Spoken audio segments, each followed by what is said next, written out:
Thank you and good morning and welcome to how to maintain creativity in the age of remote working, or actually what I like to call it is learning to lead from a distance.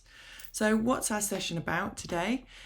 Basically, as the summary said, as the world changes, it gets smaller and seemingly disperses actually. It can start to feel like all of the rules of creativity have changed. Many of us are starting to lead beyond physical boundaries with teams not only just around our own cities or around our own country, but also increasingly around and across the world. So how we embrace and succeed in this new way of working is about how we manage and enable creativity in a time when proximity and spontaneity may no longer be our secret weapon.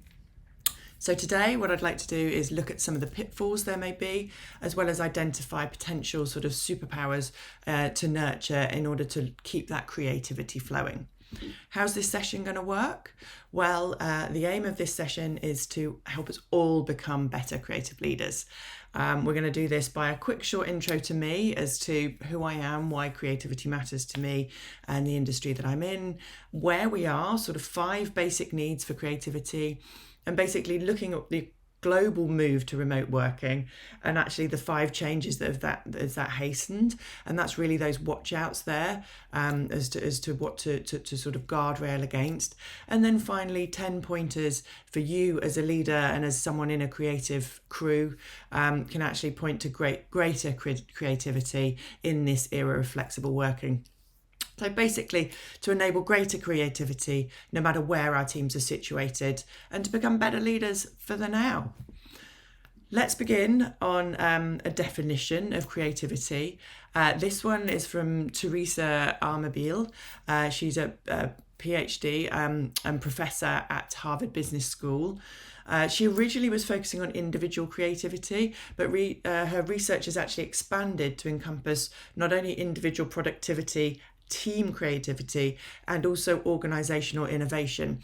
So she's someone whose work has become increasingly interesting to me. Her definition of creativity is as you see here.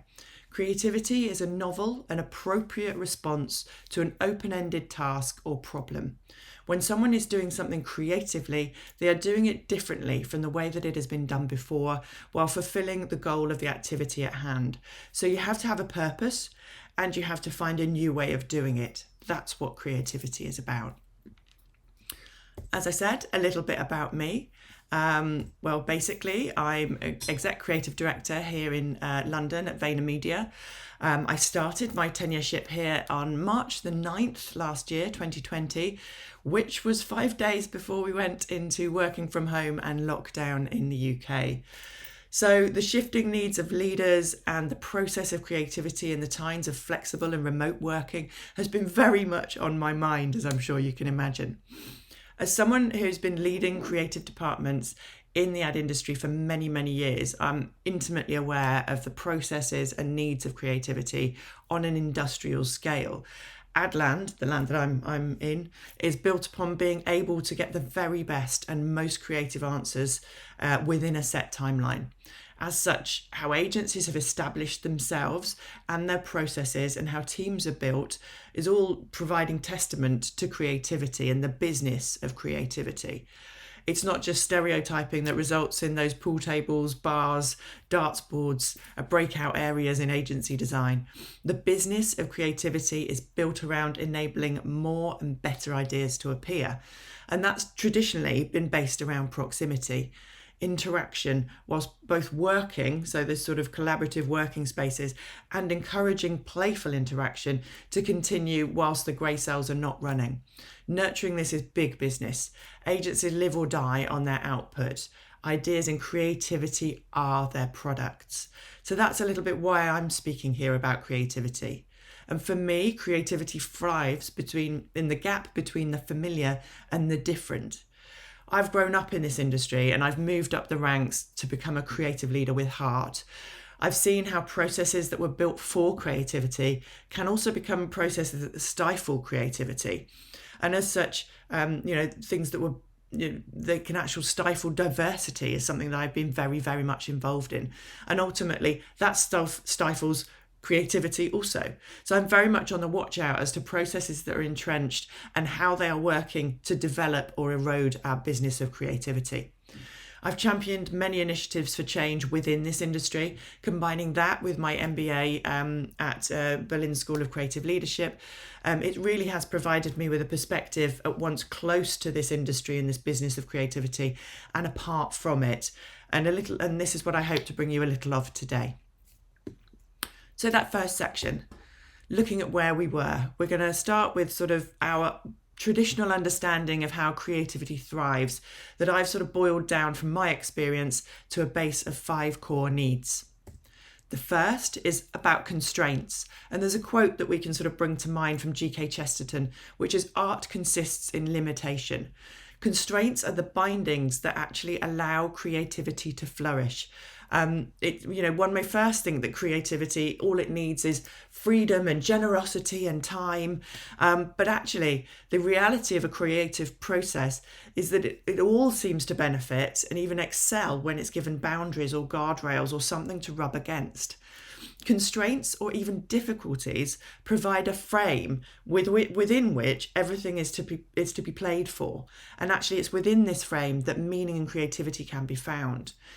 These constraints shape and focus problems, not only invigorating inventive thinking by forcing us not to take that easy option, but also to serve to reduce the complexity of seeming huge issues, breaking them down into small problems.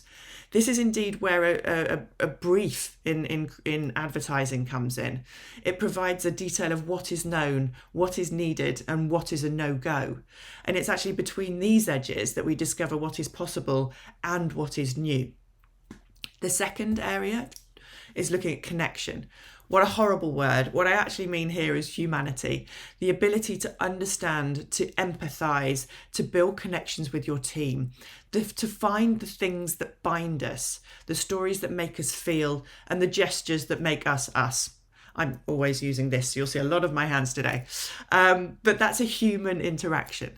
It's also the ways that we find of working together. So not just ways of understanding our customers, our consumers, who we're creating for, but actually those we're creating with.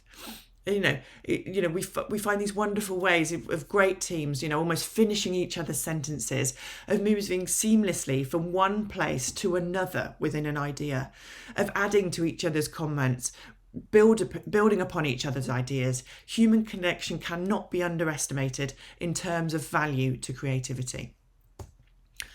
The third traditional area has been spontaneity and how actually we can engender those moments of spontaneity bizarrely. So inspiration occurs when the mundane of familiar is actually punctuated by surprise and by happenstance. It's this unpredictability that enables sort of the previously unforeseen connections or conceptual and lateral leaps to be made. So it's something that knocks your thinking sideways, that you might have been thinking in one direction, and actually something that you hear or something that you come across, and be it traditionally on your way into work or something that you're listening to, actually knocks that thinking into a slightly different place. And that's the spontaneity that I'm thinking about. Connected very much to this is actually play and the need for play. Psychological safety and the willingness to put yourself and your ideas out there is key to creativity. You have to be generous with this, to share openly without fear of ridicule or failure.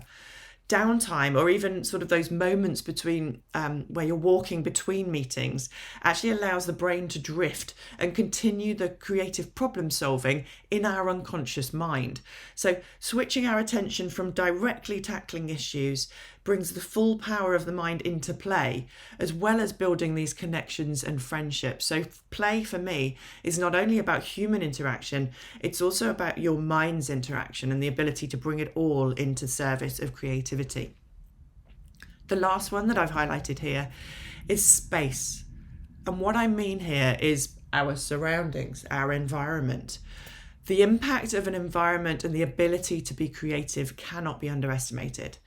There are numerous studies that look into colour, lighting, noise levels, they all have a significant impact on how your brain performs and how creative you will actually be.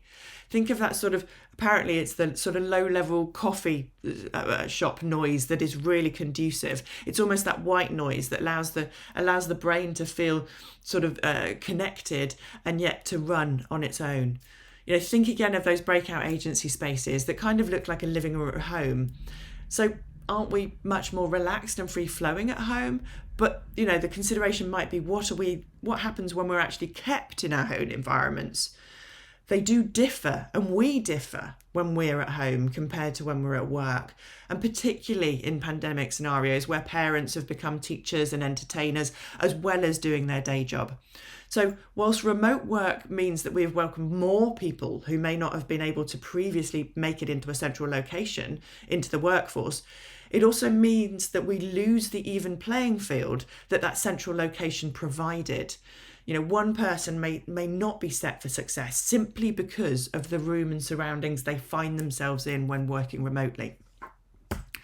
So a quick recap there. Constraints and the bindings in the area that give us rooms, things to rub against, the connection, the human connection to our teammates, but also to understanding the world around us and how that operates. Spontaneity, those moments that knock our thinking sideways slightly and knock us off a set track into unexpected places. Play, the ability to play in relating back to connection with your teammates, but also in order to bring your full mind to the service of creativity. And finally, space and environment. Looking back to Teresa and what she thought were the necessities for creativity, she spoke to expertise, or what she called here was a domain skill. So think of a knowledge of 3D, could be architecture, could be 3D design, could be graphic design, could be advertising. That was what she would call a domain skill. The second here is creative thinking skills. So that ability that we all have to persevere, to be curious, to explore. And the third here is this social environment, that last point that we raised, as it really does influence our motivational state. And it is becoming much more of a focus, obviously, with this area of flexible working, because we can see the variances that remote working and flexible working can actually apply to the teams below us. Looking at where we are now, and actually, whilst the pandemic enforced a global lockdown and a mass move to remote working on a never imagined scale, it accelerated huge digital transformation for the majority of businesses, which on the one hand, as I've mentioned, really levels the playing field for many skilled workers for whom a 9 till 6 in a central location would never have been an option. And here I'm not just speaking about parents, I'm also speaking about those with disabilities, or even those that live in a separate part of the country who would never have thought they'd be able to afford rents potentially within a central city location. So it's been a good thing, yeah? But actually, what's the cost to it? So here we're going to look at those 5 things that might actually be the pitfalls to look out for in this era of remote working. The first, pretty obvious actually, is separation. The fact that our teams have disbanded. Isolation can occur. So when we're instantly confined to our own 4 walls, where previously teams were actually built through spending time in each other's companies, learning others' ways, learning their foibles, discovering the differences and similarities that actually bring us together. Alone, our focus can become about to-dos, about tasks, and not about people and personality. So let's not forget the human factor. And by nature, a high proportion of creative thinkers are actually extroverts. And by extroverts, I mean people who gain energy from interacting with others. And without this, there has been a massive well-being cost, which has implications on our ability to be creative and therefore on the industry of creativity. The second is obvious again, really. It's our reliance on technology, which whilst we've let our leap of daily lives online, with video calls and email and messaging systems, has become the everyday and does provide some human connection, it also actually dulls and detaches from our humanity. So that the constant and continual, is that my internet? You're on mute. Should I speak now? have you frozen, or is it me? All of these moments are actually providing a little bit of stress on our body and our minds. And that takes brain space and energy away from those opportunities to be creative. The third is sameness, the beginning of what's being known as blurs days. So without the markers that we associate with different days of the week, be that train times, be that weather, being something funny happened to me on the way into work today, all of those stories. Working from home means every day has taken on the same sort of detailless fug. Sort of, I don't know about you, but it's a lot more difficult to remember which day of the week we're working into, or what happened last week, or which day of last week something happened. It's because we no longer have those markers within our week.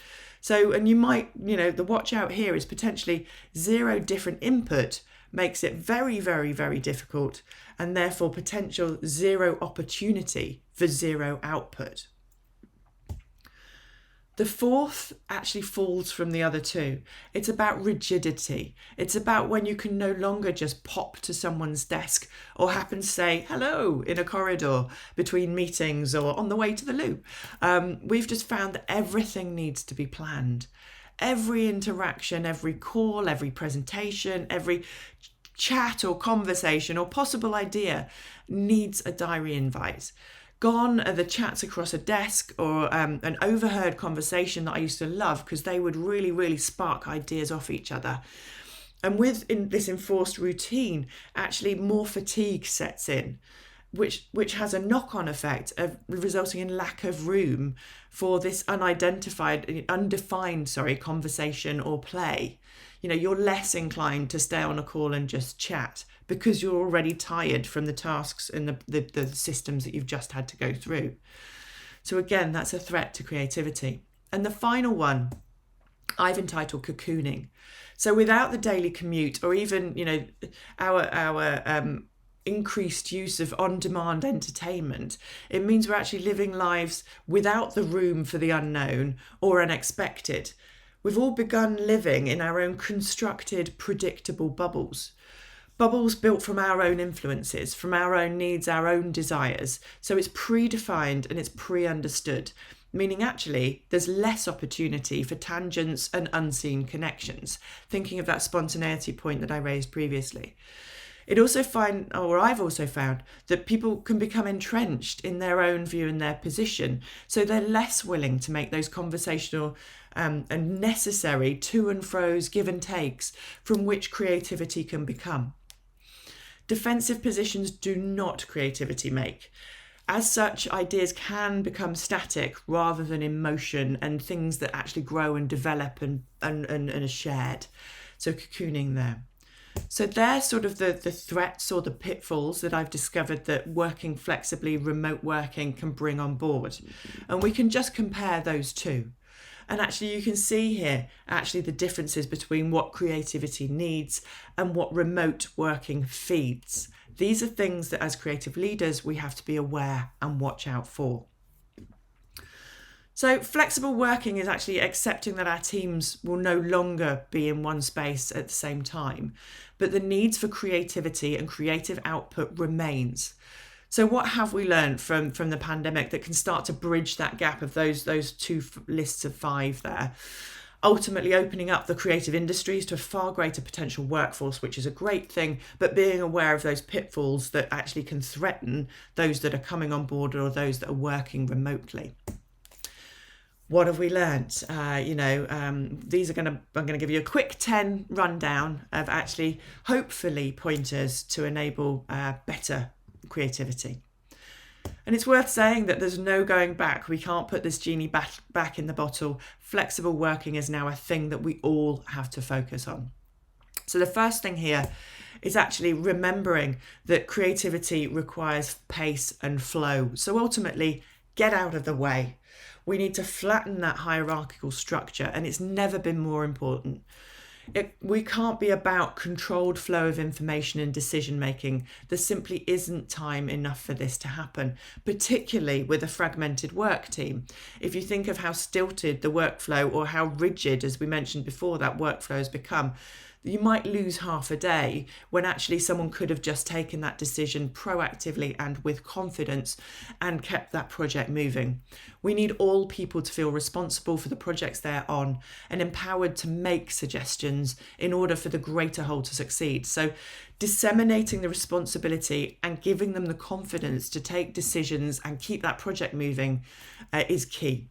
We know that creativity can stall when process is slow and it takes over. So invest in your team. Ask questions rather than entrenching yourself as the answer.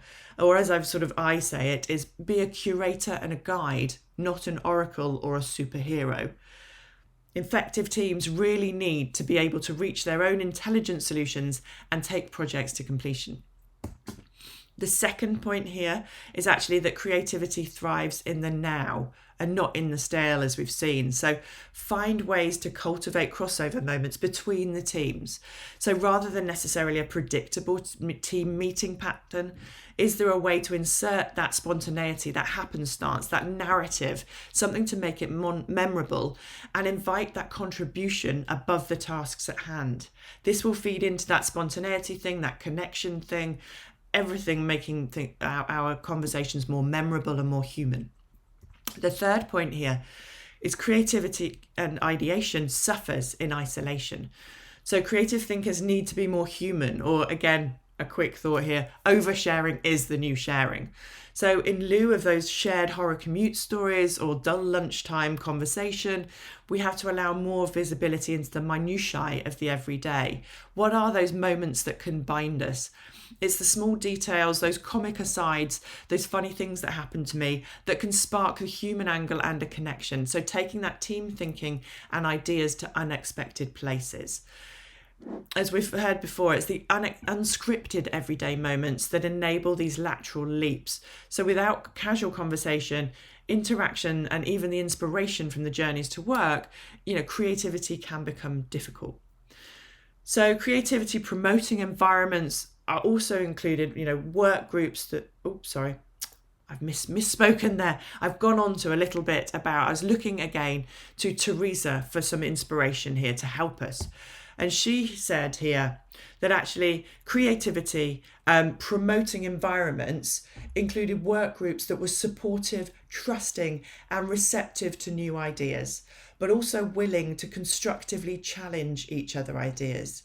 So here I'm going to look at those creativity promoting environments as well and how key they are. The fourth thing that I've discovered, or the guardrail that we need to look out for, is that leadership and mentoring loses the personal touch on remote. So the balance between what is public, when you appear to many people, as I am here now, or even to my entire department, and when I'm private, as in when I'm speaking to individuals, will need greater attention. Basically to ensure remote team members aren't left by the wayside, because if you're working on location in a single location, then you can sort of forget the progress and the speed that happens in situ and leave those remote workers behind. And this means that actually disaffected remote workers will find it easier to change jobs as they're less connected to individual culture. It also means that a truly personal approach for team members becomes key for a successful team. So individuals need to feel supported and empowered, creating that safe psychological space that we heard of before, which is really where creativity lies. So recognizing people as more than their day job is absolutely imperative. Keep notes, remember details, ask questions, share experience. We all need to be aware and build into our interactions more consciously. As again, a quick quote here, dial up empathy and curate compassion. Number 5 is clarity, clarity, clarity. As a creative leader, it's never been more important to recognize, to be clear and timely. Really set the boundaries that creativity can thrive. Just need to set clear, simple goals where previously and in situ we might have left a little bit more room for interpretation, because when you see a team veering off or you overhear a conversation that's unexpected, you could pick it up more easily. In remote work, you need to speak the truth. You need to be more straightforward. It's simple messages. Be honest. People are okay with hearing bad news or unexpected news. They just need to hear it clearly. Set clear targets and more milestones. Set the goals or mission and just repeat, repeat, repeat. And looking again to Teresa here, support from supervisors also appeared to be crucial. The most creative products were done under supervisors who fostered clear, honest communication, valued individual contributions to the team projects, and set clear goals. And organisational support such as free flow of ideas within an organisation and mechanisms for developing new ideas were also important for high creativity. The lessons for managers is straightforward. Pay attention to what your team need to make progress in their most important work. Tell them why that work matters and provide the progress supports, whether that's clear goals, the freedom in achieving those goals, or sufficient resources or time. Encouragement to learn from failure or any one of a number of ways to ease inevitable setbacks and keep people moving forward with strong intrinsic motivation.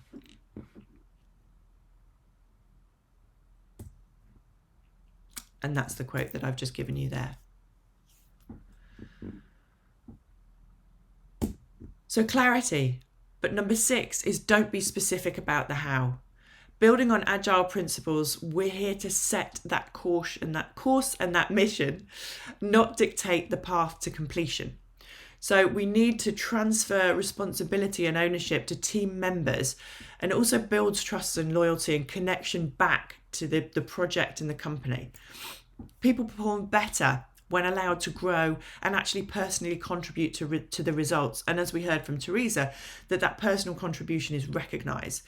It also speeds up the process when some members of the team might be remote. Enabling them to be confident in taking their own decisions because they know what the goal is will ultimately help you and the project perform. Number 7, as a leader of creativity, is know when collaboration is needed and when it isn't, really importantly. So complete and open collaboration can, particularly in remote working scenarios, result in cyclical thinking. There's too much dissemination, nobody's making any decisions. So meaning lots and lots of work gets done, but very little actual progress is made on the projects. So be clear with the goals, be clear on responsibilities, set timelines, and curate the collaboration that's necessary. Collaboration is absolutely key to maintaining that connection and sense of self within a team structure, but it shouldn't come at the cost of individual performance and momentum of the project as a whole. Number 8 is creativity has different needs for individuals, groups, tasks, and projects. So leaders, we need to maintain that balance of the individual needs and efficiencies with collective creativity and belonging. So the project needs, the individual needs, and the human needs. Understanding which tasks and for which individuals need the energy and spontaneity and chaos of face-to-face development, and which can actually benefit from a more controllable process that remote working can facilitate, that's on us to be on top of. Know how to guide effective thinking as an individual pursuit, but also as project groupings, dependent on whatever task it is at hand. Again, Teresa had something to say here. So she's saying creativity is crucial for our organisations. It's one of the elusive abilities managers are desperately seeking in their employees so that their companies can survive in today's competitive marketplace. My research suggests that organisations would do well to remember that creativity isn't simply about finding the right candidates. It's also about setting up the right work environment to allow people's motivation and creativity to thrive. Creativity, in number 9, depends on this decentralization of leadership. Leaders for the now are faced with balancing, as we've heard, the requirements of many, many moving parts, and being charged with deeply understanding the benefits and the risks of all of that. This lack of single space, as we've heard from Teresa, but also in some of the points that I've made, this lack of single space for all to meet has a direct impact on creativity, as the environments for our team are no longer dictated or set for success by our design. We no longer have that single agency space. And the culture of your business actually becomes the game changer here. It can help you define what's right and what's wrong when people need to be face to face and how often. But it's also the glue that will keep people together when they're working wherever they're working. So curating this feeling of connection and understanding is key to creativity wherever your workers may be. And the final point here is a cheeky ask. I started sort of studying creative leaders and their responses to working remotely and the hastened work to remote work. Basically, I started this for the D&AD conference in 2020. I would love you to add your thoughts to the study, and I'll carry an updated findings through my social channels when I have enough to give a revised sort of feedback this year. So QR code there and also URL if you want to take a snapshot of that. Quick recap of our 10 points is basically creativity requires the pace and flow, so get out of its way. Creativity thrives in the now and not the stale, so curate those crossovers between team members. Creative ideation suffers in isolation, so encourage and enable play. Leadership and mentoring loses that personal touch on remote, so be more aware of you and how you're operating and your public personal space. Clarity, clarity, clarity. Set that vision, mission and goal, but don't dictate the how. Know when collaboration is needed, for whom and why, and ultimately when it isn't. Creativity has different needs for individuals, groups, tasks and projects. Understand that and be able to balance that within your team.